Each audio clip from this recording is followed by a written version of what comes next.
ಬಂಧುಗಳೇ ನಮಸ್ಕಾರ, ಹೇಗಿದ್ದೀರಿ? ನಾನು ನಿಮ್ಮ MP ಮುದಾಳಿ.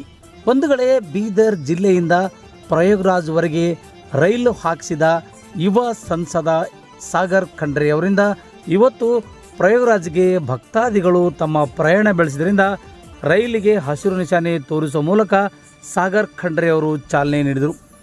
ಸಾಗರ್ ಖಂಡ್ರೆ ಅವರು ಯುವ ಸಂಸದರಾದ ಕಾರಣಕ್ಕಾಗಿ ಕೇಂದ್ರದ ರೈಲ್ವೆ ಸಚಿವರಿಗೆ ಮನವಿ ಪತ್ರ ಕೊಟ್ಟು ಬೀದರ್ ಜಿಲ್ಲೆಯ ಭಕ್ತಾದಿಗಳಿಗೆ ಪ್ರಯಾಗ್ರಾಜ್ನ ದರ್ಶನ ಮಾಡಿಕೊಂಡು ಬರಲಿಕ್ಕೆ ಅನುಕೂಲ ಮಾಡಿಕೊಡಬೇಕೆಂದು ಕೇಂದ್ರದ ರೈಲ್ವೆ ಸಚಿವರಿಗೆ ಮನವಿ ಪತ್ರ ಸಲ್ಲಿಸಿದಾಗ ಬೀದರ್ ಜಿಲ್ಲೆಯಲ್ಲೂ ಸಹ ಒಂದು ರೈಲು ಪ್ರಯಾಗ್ರಾಜ್ಗೆ ಬಿಡುಗಡೆ ಮಾಡಿಸಿಕೊಂಡು ಬಂದಿದ್ದಾರೆ. ಇವತ್ತು ಬೀದರ್ ನಗರದ ರೈಲ್ವೆ ನಿಲ್ದಾಣದಲ್ಲಿ ಪ್ರಯಾಗ್ರಾಜ್ಗೆ ತೆರಳಿರುವಂಥ ಭಕ್ತಾದಿಗಳಿಗೆ ಸಾಗರ್ ಖಂಡ್ರೆ ಮತ್ತು ಅವರ ಕಾಂಗ್ರೆಸ್ನ ಯುವ ಮುಖಂಡರುಗಳು ಸೇರಿಕೊಂಡು ಇವತ್ತು ಹಸಿರು ನಿಶಾನೆ ತೋರಿಸುವ ಮೂಲಕ ರೈಲಿಗೆ ಚಾಲನೆ ನೀಡಿದ್ದಾರೆ. ಒಟ್ಟಾರೆಯಾಗಿ ಹೇಳಬೇಕಾದ್ರೆ ಪ್ರಯಾಗ್ರಾಜ್ಗೆ ಹೋಗಿ ಬರುವಂಥ ಭಕ್ತಾದಿಗಳಿಗೆ ಸಾಗರ್ ಖಂಡ್ರೆ ಅವರು ಶುಭ ಹಾರೈಸಿದ್ದಾರೆ.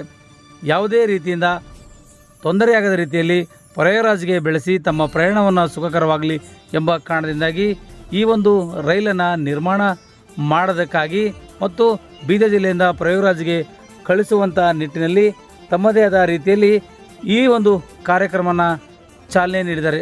ಒಟ್ಟಾರೆಯಾಗಿ ಹೇಳಬೇಕಾದ್ರೆ ಈ ಒಂದು ರೈಲಿಗೆ ಎಲ್ಲ ಭಕ್ತಾದಿಗಳಿಗೆ ಪ್ರಯಾಗ್ರಾಜ್ಗೆ ತೆರಳುವಂಥ ಎಲ್ಲ ಭಕ್ತಾದಿಗಳಿಗೆ ಸಾಗರ್ ಖಂಡ್ರೆ ಅವರು ಎಲ್ಲ ಅಧಿಕಾರಿಗಳಿಗೆ ಸ್ಪಂದಿಸಿದ್ದಾರೆ. ಬನ್ನಿ ಅವರು ಏನು ಹೇಳಿದ್ದಾರೆ ನೋಡ್ಕೊಂಡು ಬರೋಣ.